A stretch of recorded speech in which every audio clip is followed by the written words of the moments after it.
ৰবা মেট্ৰিক 2026 দিছা নেকি? তো যদি তোমালোকে মেট্ৰিক 2026 দিছা তেন্তে নিশ্চয় জানা তোমালোকৰ পৰীক্ষাত OMR আনসাৰ শীট এখন আছিলে অৰ্থাৎ তোমালোকৰ 45 মাৰ্কছৰ MCQs আহিছিলে আৰু সেই 45 মাৰ্কছৰ MCQs তোমালোকে যোনটো OMR শীটত বাবল কৰিছিলা আৰু তোমালোকৰ OMR শীট যোনখন আছে সেই OMR শীটখন কেনেকৈ চেক কৰিব তোমালোকে নিশ্চয় জানা যে OMR শীট কম্পিউটাৰৰ সহায়ত চেক কৰা হয় কিন্তু তোমালোকে জানানে OMR শীট কম্পিউটাৰৰ সহায়ত কেনেকৈ চেক কৰা হয় তো যদি নাজানা আজিৰ ভিডিঅ' তোমালোকক লাইভ ভিডিঅ' দেখাব গৈ আছো তোমালোকৰ OMR আনসাৰ শীট কেনেকৈ চেক কৰে আৰু তোমালোকৰ OMR আনসাৰ শীট কম্পিউটাৰৰ সহায়তে কিন্তু চেক কৰে যদি তোমালোকে কিবা এটা আনসাৰ ৰং কে কৰিছা যদি তোমালোকে কাৰেক্ট ৱেট বাবল নকৰিছা তেনে ক্ষেত্ৰত কিন্তু তোমালোকক MCQs ৰং হয় আৰু তাৰ কাৰণে MCQত মাৰ্কছ নোপোৱা তো ছাত্ৰ-ছাত্ৰীসকল তোমালোকৰ 2026ৰ মেট্ৰিক পৰীক্ষাৰ OMR আনসাৰ শীট কেনেকৈ চেক কৰিব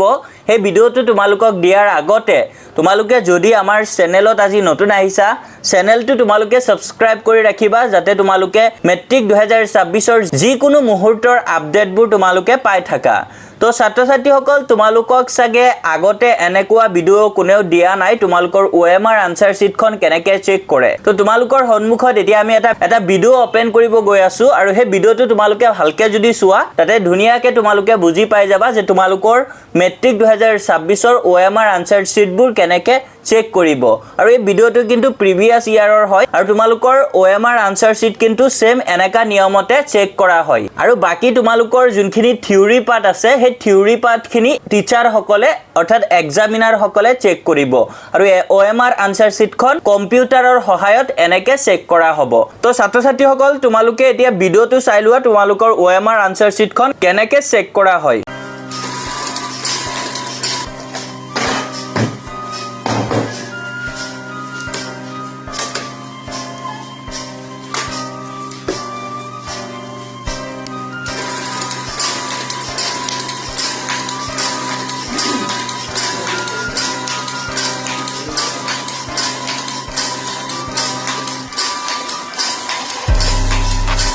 তো ছাত্ৰ-ছাত্ৰীসকল নিশ্চয় তোমালোকে দেখিবলৈ পাইছা তোমালোকৰ OMR আনসাৰ শীটখন কেনেকৈ চেক কৰে আৰু এনেকে কম্পিউটাৰৰ সহায়ত তোমালোকৰ OMR আনসাৰ শীটখন চেক কৰা হ'ব আৰু এনেকে তোমালোকৰ OMR শীটখন দিয়াৰ পিছত যদি তোমালোকৰ OMR শীটত ৰং আনসাৰ থাকে বা কাৰেক্ট আনসাৰ যোনখিনি থাকে দুনিয়াকে কম্পিউটাৰত আহি যায় আৰু সেইমতে তোমালোকক মাৰ্কছবোৰ দিয়ে তো ছাত্ৰ-ছাত্ৰীসকল আশা কৰো ভিডিঅ'টো ইন্টাৰেষ্টিং আছিলে গতিকে ভিডিঅ'ত লাইক এটা কৰিবা আৰু কমেন্টছত জনাবা তোমালোকৰ আৰু যদি কিবা ডাউট থাকে আৰু তোমাৰ বন্ধু-বান্ধৱৰ সৈতে ভিডিঅ'টো শেয়াৰ কৰি দিবা তো ছাত্ৰ-ছাত্ৰীসকল আজিৰ কাৰণে এইখিনি আছিল নেক্সট তোমালোকৰ যদি কিবা প্ৰবলেম থাকে কমেন্টছত জনাবা সেই কমেন্টছ অনুযায়ী তোমালোকৰ কাৰণে ভিডিঅ' লৈ আহিবলৈ ট্ৰাই কৰিম thank you for watching keep watching IHTech Assam